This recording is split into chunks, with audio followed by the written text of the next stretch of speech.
নমস্কাৰ মোৰ খৰিচা চেনেললৈ সকলোকে স্বাগতম জনাইছো। আজি মই বনাম দুটা বিশেষ চাটনি। চাটনি কেটা হৈছে লাই শাকৰ চাটনি এটা আৰু এটা মুলাৰ। আপোনালোকে মোৰ দৰে এবাৰ বনাই চাব।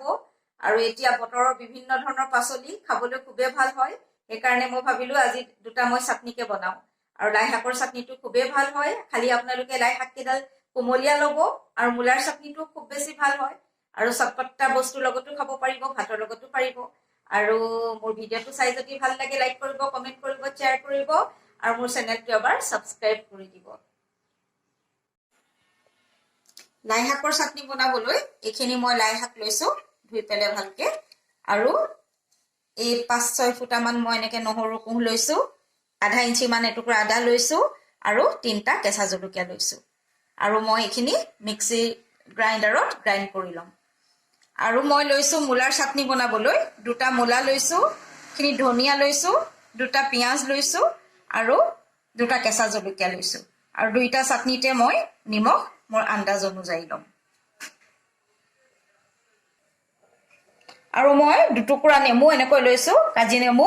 দুইটা চাটনিতে মই এনেকৈ দুই টুকুৰা নেমু দিম।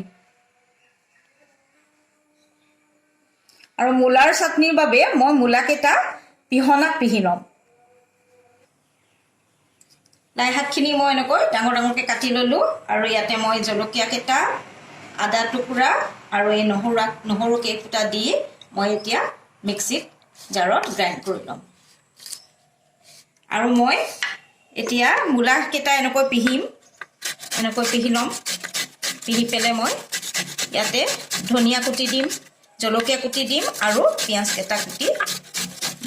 আৰু একেবাৰে শেষত মই দুটা চাটনিতে নেমু অলপমান চেপি দিম আৰু নিমখ দি দিম। চাটনি বনোৱা হৈ গ'ল দেই। মই এতিয়া একেবাৰে শেষত মই অলপমান নিমখ দি দিম। এনেকৈ নেমু দিলো অলৰেডি, আপোনালোকে চাই থাকিব।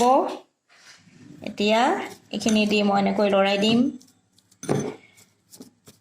আৰু এতিয়া মই এনেকৈ এইখিনি নিমখ দি এনেকৈ লৰাই দিম।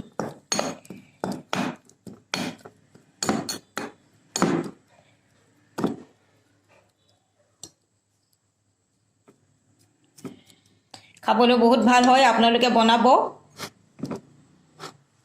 মই নতুন এটা ভিডিঅ' লৈ আকৌ আপোনালোকৰ ওচৰলৈ অতি সোনকালে আহি আছো। আজিলৈ আহোঁ।